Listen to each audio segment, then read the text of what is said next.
Today, we are focusing on managing the challenge of working from home with kids. If you are new to my videos, welcome. I'm Chelsea Castro, lawyer turned psychotherapist on a mission to help you work, live, and feel better. So let's dive right in. First, let's talk about the reality of the situation, and then let's get into some ground rules to support your sanity in these crazy times. We need to embrace that we are not our best right now. That doesn't mean that we stop trying.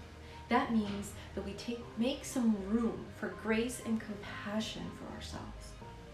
You cannot be all things to everyone, and that includes being a full-time teacher, caretaker, camp counselor, cook, employee, and who knows what else during these unprecedented world crisis. You still need to perform at work. And yes, you need to be there for your family. But you also need to accept that you're not going to do it in the same way as you have before. This is actually the toughest part of managing it all, your mindset. I want to challenge you to expect less of yourself because you are doing so much more. Okay, some ground rules. 1, look for time and places where you didn't need to look for before. It is possible that while there are certainly not more or less times in the day than there were before, situations that previously seemed impossible are now more appealing. For example, if you are a morning person, perhaps you find a way to get an hour or two of work done before your children's usual wake-up time, even if that means waking up at 5 a.m. Same for the night owls. You find a way to get a few hours of work done after bedtime, even if that means going to bed at midnight. Either option allows you to focus on your work without dividing your time with your family.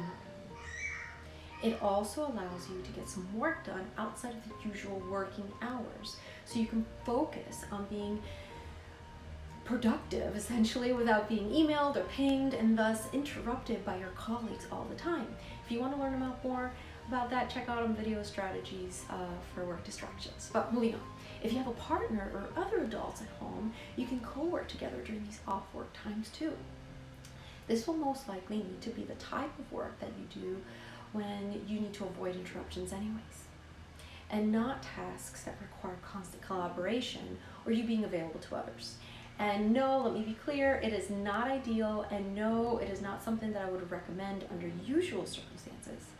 But these are not usual circumstances, and we are all just trying to do our best. Tip number 2, expectations for your children. This means setting and sticking to a routine. It doesn't have to be a strict by-the-clock schedule, especially for kids who cannot tell time, but a sequence of events that repeats every day, maybe even on weekends, provides structure and predictability that gives kids a sense of security. It also helps them learn and accept what comes next, even when it might be just quiet coloring and or sticker time with mommy or daddy or auntie and uncle while they answer emails. This brings me to tip number 3. Build in time to have your children co-work with you for short periods. This works best with school-age kids who can focus for about 15 minutes or so at least, but it also can work for a toddler. It is still possible. Tasks such as emails, voicemails, data gathering, and calls are not easy, but generally manageable for people under such conditions. Tip number 4, plan to be interrupted. We cannot predict anything, but as parents, we all know that snacks are serious business. And children have an amazing ability to require a snack as soon as you are on an important call or hit your stride on an important task that requires your attention. So plan for this by making snacks and drinks easily available for your kids and have a talk with them in advance about how to access and eat them safely and quietly. Even a toddler can help themselves, and they love it, by the way, if they can access the resources in a safe and practical way. Final tip. Have a calm and direct chat with each child about how things are different for a while and how you still enjoy spending time focusing on playing with them. Choose an activity to do together each day and follow through with it, focusing on your time together.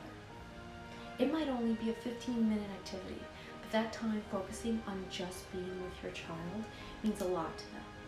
and it is also really good for you.